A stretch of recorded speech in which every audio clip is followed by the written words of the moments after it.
방금 명절 이야기도 했습니다마는 한가위 명절 잘 지내다가 오셨습니까? 보름달 같은 분이 한두 분 계시고 많이 애쓰셨는지 헬수간 분도 계시고 명절이라고 하는 것이 어찌됐든 기쁨이 되고 감사가 되죠. 올가을은 계속 감사의 계절이 시작됩니다마는 그러나 또 연말로 다가서면서 세월에 대해서 우리가 또 마음에 갖게 됩니다. 지혜롭게 세월을 지나야 되는데 하나님의 은총이 사모함이 되지요. 오늘 베드로전서 4장 7절 이하의 말씀으로 서로를 섬기는 가족이라는 제목으로 은혜를 나누고자 합니다. 가족 이야기로 제목이 붙어 있습니다만은 그러나 세월과 관련해서 우리가 어떻게 함께 지혜롭게 우리의 삶을 준비하고 나아갈 것인가에 대한 제목입니다. 오늘 7절은 우리에게 그렇게 시작됩니다. 모든 만물의 마지막이 가까이 왔다.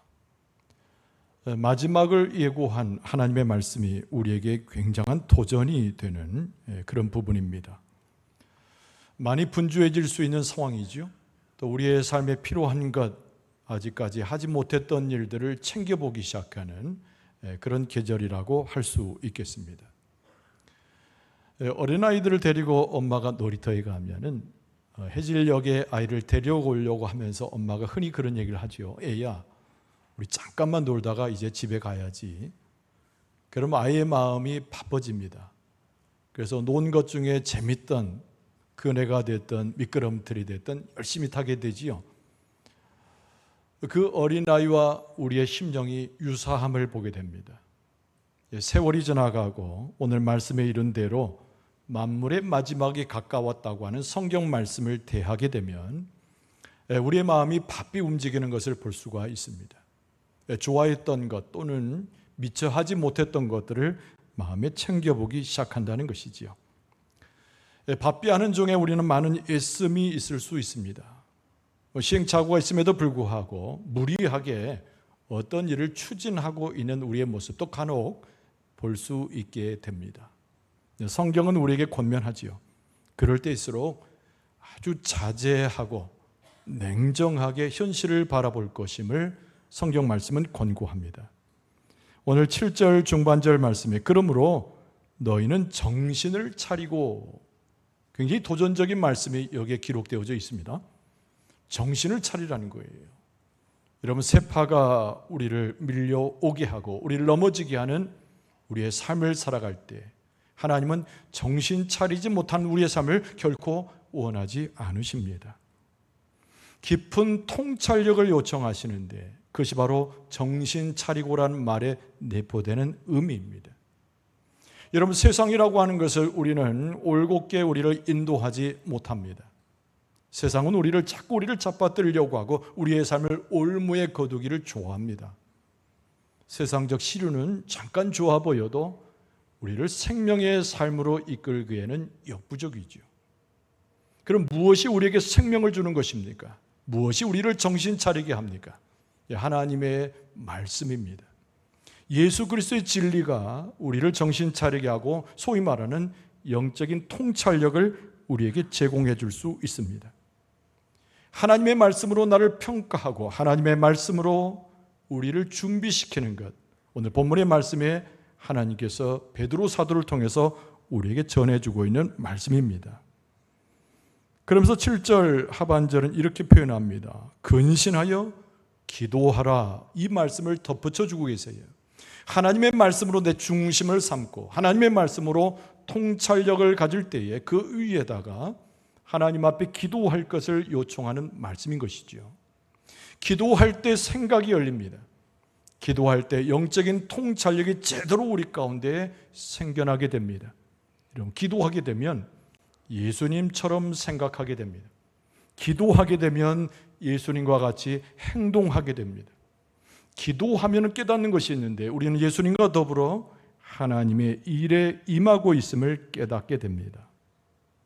성경을 읽는 것과 주의 말씀을 가까이 하면서 기도하는 것은 그렇게 연결되어져 있는 하나님의 은혜 중에 한 부분입니다. 여러분, 하나님의 뜻에 따라 말씀에 따라 기도하고 정신을 차려서 마지막 때를 잘 예비하는 것, 하나님의 백성이자 그리스도인으로서 반드시 가져야 할 도전적인 업무라고 할 수 있습니다.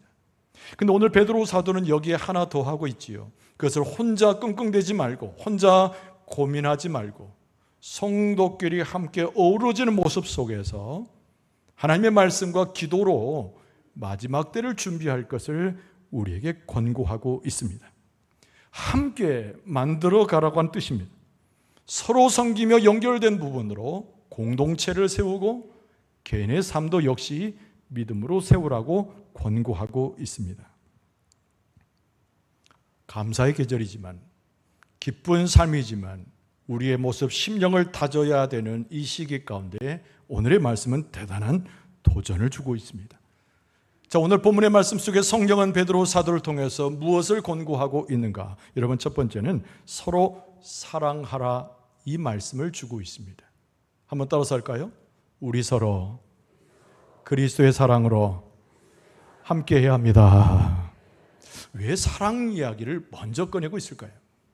여러분, 사랑은 단순한 감정이 아니라 하나님이 주시는 능력의 근원이기 때문에 그렇습니다.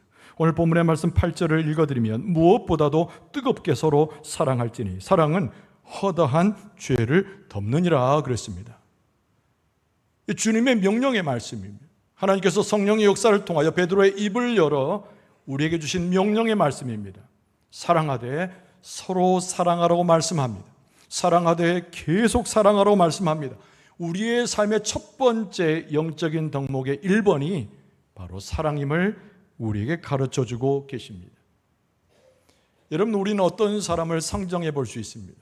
복음으로 능한 사람, 상대방의 심리까지 잘 파악하는 사람, 그리고 그 사람은 모범적이어서 헌신과 자기 삶을 나누는 데 주저함이 없어서 순교의 자리까지 가는 사람, 그런 사람을 상정해 보는데, 그러나 그 사람에게 이것 하나가 빠져 있다면 라고 가정을 해봅시다. 바로 사랑이라고 하는 것이 그 사람의 모습과 심령에 없다면 어떻게 될까요? 앞에서 이야기했던 훌륭한 덕목들과 같은 모든 것들이 물거품처럼 사라진다는 것을 기억할 필요가 있습니다. 여러분, 고린도전서 13장 3절에 보면은 내가 내게 있는 모든 것으로 구제하고 또 내 몸을 불사르게 내줄지라도 사랑이 없으면 내게 아무 유익이 없느니라. 그러니까 우리의 믿음의 덕목에서 우리를 세우고 마지막 때를 대비하는 최우선은 하나님께서 보여주시고 그리스도께서 실천하셨던 그 사랑이란 말이에요. 그 사랑으로 서로 사랑할 것을 오늘 말씀은 명령적으로 우리에게 말씀하고 계십니다. 그리고 먼저 사랑하라는 거예요. 사랑을 기다리지 말고 먼저 사랑하라.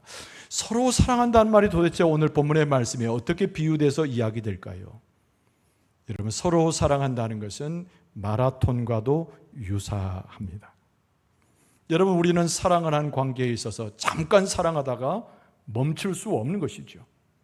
우리가 열심으로 사랑을 해 경주를 하다가 사랑을 그만둘 수 없습니다. 사랑의 힘도 약화시킬 이유가 없고 사랑의 정도도 멀리할 필요가 없습니다. 마라톤은 오랜 동안 선수가 달리는 경기인 만큼 우리도 사랑하는 것도 우리가 마지막 종착점인 하나님의 나라에 이르기까지 계속되는 사랑이 우리 가운데 필요합니다. 여러분, 사랑을 부어주고 사랑을 나누다가 때로는 무시당할 수 있습니다. 어려움을 겪어서 미움과 고통을 겪을 수도 있습니다. 사랑하다가 심지어는 다치고 어려움 가운데 봉착할 수도 있습니다. 그러나 주님께서 우리에게 명령하시길 그 사랑은 계속되는 것이며 마라톤의 마지막 경주처럼 우리의 삶 가운데 계속 이어져야 합니다. 서로 사랑하라고 하는 이 놀라운 덕목은 마라톤처럼 끝까지 인내하면서 우리가 더불어 같이 행해야 할 주님의 명령임을 우리는 기억할 필요가 있습니다. 여러분, 또 사랑을 하는데 어떻게 합니까? 뜨겁게 사랑하라고 말씀을 덧붙이고 있습니다. 여러분, 8절 말씀해 보면 무엇보다도 뜨겁게 서로 사랑할지니 그랬습니다. 도대체 이 뜨겁다는 말은 무슨 뜻인가요? 온도가 올라간다는 의미는 아니겠지요. 그 의원을 보면은 여러분, 아주 진지하게 믿음을 담고서 함께 어우러짐 속에 서로 사랑하라는 말씀입니다. 여러분, 이번에는 100m 달리기 선수의 비유를 하면 열심으로 100m 구간을 쉼없이 달려댑니다. 열성적으로 달려댑니다. 뜨겁게 사랑한다는 것은 이와 유사한 것이로 한시도 놓치지 말고 바로 100m 선수가 저 피니시점을 보고 열심으로 내달리는 모습처럼 그렇게 함께 부둥켜 안고 사랑할 것을 요청하는 말씀입니다. 여러분, 예수님께서 십자가 지시기 전에 겟세마네 동산에 올라가셨습니다. 열심으로 기도하셨는데 성경에는 예수님의 땀방울이 핏방울과 같이 되었다고 표현합니다. 여러분, 그것처럼 사랑하는 거예요. 우리의 땀방울, 우리의 노력들이 마치 핏방울 되는 것처럼 뜨겁게 사랑할 것을 주님께서 말씀하고 계십니다. 왜 이렇게 사랑을 뜨겁게 하며 왜 사랑의 정도를 놓치지 않으며 계속 하라고 말씀할까요? 앞에서 말씀드린 대로 사랑은 감정이 아니라 놀라운 하나님의 능력이 되기 때문에 그렇습니다. 오늘 본문의 말씀에 보면은 8절 하반절에 사랑은 허다한 죄를 덮느니라. 여러분, 우리는 예수 그리스도를 믿고 죄인이 아닌 의인이 되었습니다. 그럼에도 불구하고 어제도 오늘도 계속 실수하고 범죄한 우리의 모습이에요. 우리는 서로 사랑한다고 부둥켜 안지만은 우리의 모습 가운데는 연약함과 어리석음이 계속 드러납니다. 죄인이 아닌데 죄인된 모습으로 살아갈 때가 너무 많습니다. 그러나 우리가 뜨겁게 사랑하고 함께 어우러져 사랑하고 사랑의 정도를 늦추지 않으면 그 사랑은 하나님의 능력으로 우리 가운데 오는데 나 자신뿐만 아니라 공동체에 속한 모든 자들의 죄가 그 허물들이 다 덮여지는 하나님의 능력이 되는 줄로 믿습니다. 이 사랑은 능력이에요. 하나님의 사랑은 능력입니다. 예수 그리스도의 십자가의 사랑은 능력이어서 허다한 범죄, 허다한 실수, 허다한 허물들을 다 덮어내는 것이기 때문에 정신을 차려야 되는 이 시대 가운데서, 준비를 해야 되는 이 시대 가운데서 주님께서 우리에게 명령하시기를 서로 그 사랑으로 함께 부둥켜 안을 것을 우리에게 말씀하신 것입니다. 여러분, 9절 말씀에 보면 서로 대접하기를 원망 없이 하라고 그랬습니다. 여러분, 8절과 9절은 연결되어져 있습니다. 서로 사랑하는데 서로 대접함으로 원망 없이 하라고 하는 이 말씀이 추가적으로 연결되어져 있습니다. 여러분, 사랑하게 되면 어떻게 합니까? 그 사람과 떨어질 수 없어요. 많은 시간을 지내게 됩니다. 여러분, 사랑하면 그 사람에게 내 마음도 내주고 내 뜻도 내주고 모든 것을 주고자 합니다. 오늘 본문의 말씀은 그것을 대접한다 이렇게 말씀했습니다. 우리가 서로를 대접하는 것, 함께 어우러져 있는 것, 헤어지는 것이 두려워서 함께 모습 갖는 것, 그것이 바로 하나님의 사랑, 예수 그리스도의 사랑을 공동체에 내 삶에 적용시키는 것임을 성경은 말씀하고 있습니다. 능력 있는 사랑, 죄까지도 더불어서 덮어줄 수 있는 사랑, 함께 어우러질 때 기쁨과 즐거움을 갖는 그 사랑, 여러분, 사랑으로 마지막 때를 준비하고 그 사랑의 풍성함으로 정신을 차려서 하나님의 뜻을 이루어가는 우리의 기초를 쌓는 하나님의 은혜가 넘쳐나게 될 줄로 믿습니다. 오늘 이 본문의 말씀 속에 베드로 사도의 성령의 은혜 가운데 주시는 말씀의 두 번째 권고가 있는데 은사로 섬기라고 말씀합니다.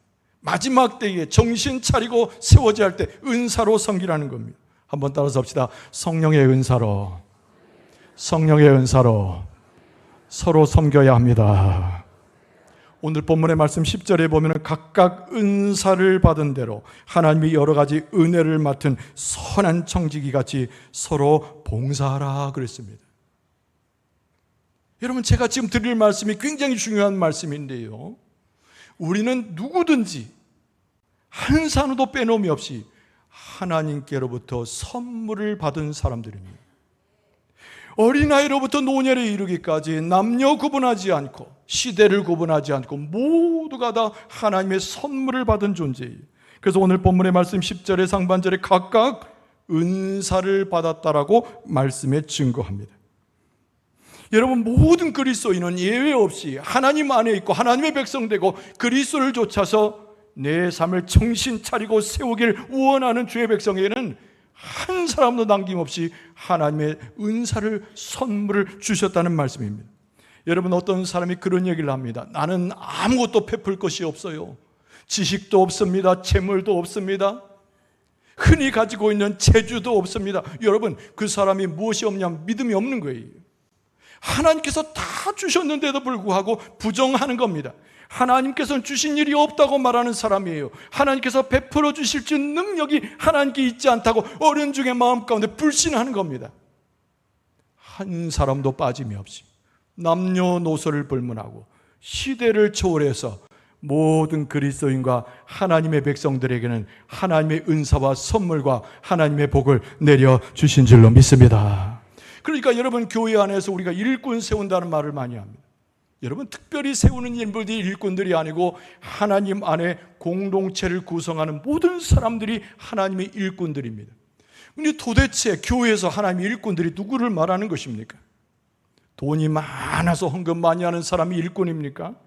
아니면 건강해가지고 젊은 나이에 그리고 운동을 많이 해서 몸에 근육이 불끈불끈 하는 사람이 하나님의 일꾼입니까? 여러분, 성경 어디를 봐도 그런 사람들이 하나님의 일꾼이라고 적혀 있는 부분은 아무 데도 없습니다. 예수 그리스도를 통해서 구원을 확신한 사람, 성령의 역사를 통해서 성령을 체험한 사람, 성령의 역사를 통하여 하나님의 은사를 받아서 주 앞에 충성하는 사람이 하나님의 일꾼인 줄로 믿습니다.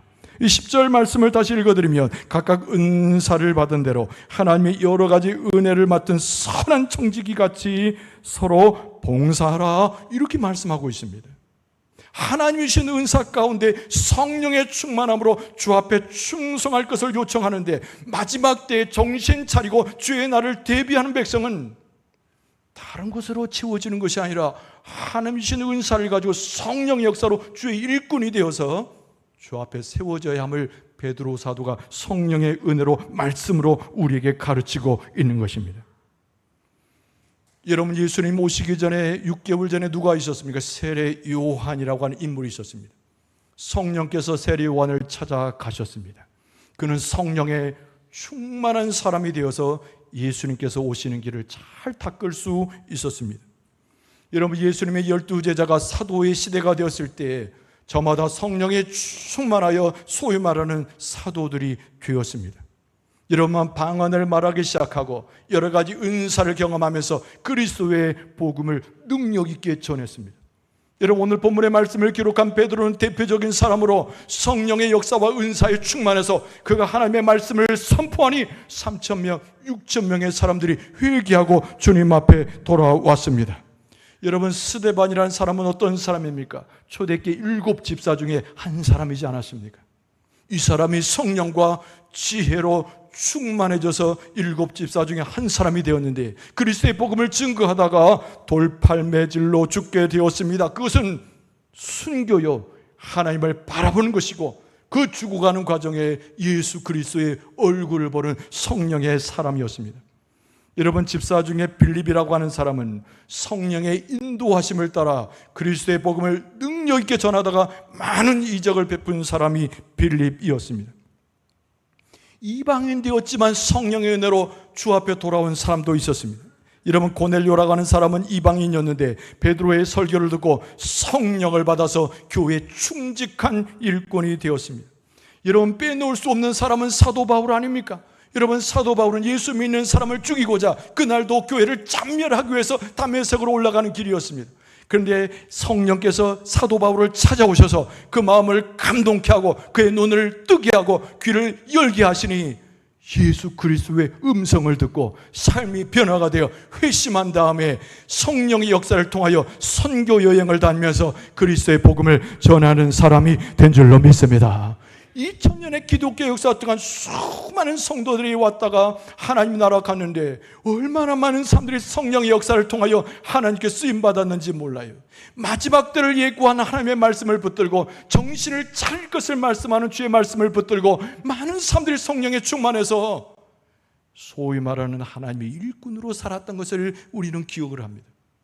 현재를 살아가는 우리가 몇몇 사람만 하나님의 일꾼이 아니고 모두가 다 하나님의 일꾼인데 예수 그리스도를 믿고 성령의 충만함을 받아 우리는 다 은사를 받았으니 우리는 하나님의 일꾼으로 정신을 차리고 마지막 때 주 앞에 세워지는 주의 백성이 되는 줄로 믿습니다.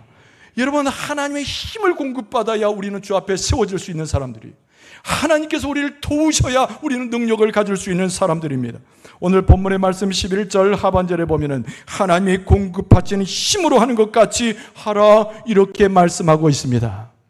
하나님의 능력이 우리 안에 들어오고 공급하시는 지혜가 우리에 들어오고 우리 가운데 은사가 충만해지면 우리는 능력 있게 하나님의 일꾼으로 서게 될 줄로 믿습니다. 시대가 다르고 사람의 모양이 다르지만은 성령이 충만한 사람의 세 가지의 공통점이 있습니다. 성령의 충만함을 받고 은사로 일꾼된 자들의 세 가지의 공통점이 있습니다. 여러분, 첫 번째는 다른 것이 아니라 그들이 증거한 것은 오로지 복음을 증거했다는 겁니다. 예수 그리스도의 구원되신 놀라운 은혜를 세상 가운데 증거했던 공통점을 갖습니다. 두 번째 공통점은 하나님의 능력 가운데 행했다는 겁니다. 자기 능력, 자기가 가지고 있는 조건, 자기가 가지고 있는 재물을 가지고 주의를 감당하려 하지 아니하고 하나님의 능력과 하나님의 지혜와 하나님이 이끄신 가운데 그 일을 감당하니 사람이 행할 수 없는 일들, 상상할 수 없는 일들도 하나님의 능력 가운데서 이루어낸 줄로 믿습니다. 세 번째 특징은 하나님만을 의지했다는 겁니다. 자기 자신을 의지해봐야, 옆에 있는 사람 의지해봐야 육체적으로 서로 의지하는 것은 아무 의미가 없습니다. 순간 도움을 가져올 수 있습니다. 때로는 어떤 말 때문에 이를 얻을 수 있지만 영원한 것이 될 수 없어요. 그러나 하나님을 의지하게 되면 진정한 위로가 오고, 하나님을 의지하게 되면 힘이 생겨나고, 하나님을 의지하게 되면 우리의 삶이 정신을 바짝 차려서 감사할 뿐만 아니라 하나님의 새로운 시대를 예비하는 주의 백성으로 세워지게 될 줄로 믿습니다. 우리가 주의할 것은 욕망을 버려야 됩니다. 마지막 때 정신을 차리고 주의 말씀과 기도로 세워지기 위해서는 내 안에 있는 탐심을 버려야 합니다. 하나님은 우리의 욕망과 우리의 탐심에 아무런 관심이 없으신 분이 하나님이시에요. 내가 이루고자 하는 목표, 내가 원하는 것들에 하나님은 오히려 아무 관심이 없으십니다. 오히려 하나님은 우리를 성령에 충만케 하시고 우리를 은사로 우리를 세우셔서 다른 사람을 섬기고 다른 이에게 복음을 전하고 다른 일을 소송케 하는 일에 하나님께서 최대의 관심을 갖고 계시는 줄로 믿습니다. 여러분, 교회가 커지고 교회가 자랑스러워지고 하나님은 거기에 대해서 아무 관심이 없으십니다. 하나님은 교회에 은사를 넣어주시고 성령의 역사와 폭발적인 예배의 놀라운 은총을 통해서 지역사회를 섬기게 하고 지역사회를 생동력 있게 하고 지역사회를 하나님의 도성으로 바꾸는 곳에 하나님께서는 관심을 두고 계시는 줄로 믿습니다. 개인의 욕망을 버리고 교회의 어정쩡한 자랑거리를 버려버리고 하나님의 뜻을 좇아 성령의 사람, 성령의 교회가 되어 하나님의 은사대로 그 일을 감당할 수 있어야 합니다. 마지막 때는 정신을 차리라고 베드로 사도가 성령의 말씀으로 일러줍니다. 마지막 때는 주의 말씀으로 기도하라고 우리에게 말씀하고 있습니다. 마지막 때가 우리에게 다가오는데 주저앉아서 쓰러져 있으라고 우리에게 말하지 않습니다. 이런 말씀을 정리할 때 여러분 기억해 보세요. 하나님께서는 큰 일을 이루시기 위해서 당신의 사람을 찾고 계십니다. 그런데 우리는 언제까지 소파에 앉아있고 언제까지 자리에 앉아있어서 하나님께서 부르시는 것에 응답하지 못하고 주저하고 있습니까? 나의 능력을 탓하고 내가 가지고 있는 역량을 탓하면서 언제까지 그 자리에 머물러 있겠냔 말이에요. 마지막 때 정신 차리게 할 뿐만 아니라 하나님은 당신의 일을 위해서 하나님 백성을 부르시는데 우리가 그 앞에 순종하게 될 때 성령의 은사와 성령의 역사와 서로 사랑하는 모습을 통하여 하나님의 역사를 이루어가게 하실 줄로 믿습니다. 하나님이 우리를 이끌어 가시는데 도대체 어디로 이끌어 갑니까? 세상은 우리를 패망으로 이끌어가고 세상은 우리를 넘어지게 하고 세상은 우리에게 실망을 주지만은 하나님은 우리를 이끌어 가실 때 생명으로 인도하시고 구원으로 인도하시고 하나님의 나라의 복된 세계로 인도해 주실 줄로 믿습니다. 우리가 그리스도의 사랑으로 함께하게 될 때, 우리가 성령으로 은사함으로 충만하게 될 때 우리는 하나님을 따라갈 수 있게 되고 영적인 통찰력 가운데 우리의 심령과 우리의 믿음을 세우게 될 줄로 믿습니다. 정신 차리라고 말씀하고 있어요. 뚜렷하게 주를 바라보라고 말씀하고 있어요. 기쁨과 감사도 넘쳐나야 되지만은 우리의 영이 숨쉬어서 주님을 바라보라고 말씀하고 있습니다. 성령의 시대는 지금도 가고 있고 하나님은 우리를 여전히 부르고 계십니다. 하나님의 부름에 순종할 수 있기를 바랍니다. 무장될 수 있기를 바랍니다. 생명의 길을 걸어갈 수 있기를 바랍니다. 하나님의 역사 가운데 그의 은총을 감사히 여기고 정신 차리고 마지막 때에 주의 사명을 받은 자로 세워져서 정말 그리스도를 따라 성령의 하신 일을 온전히 감당할 수 있는 여러분과 저의 모습 되어질 수 있기를 주의 이름으로 축원합니다.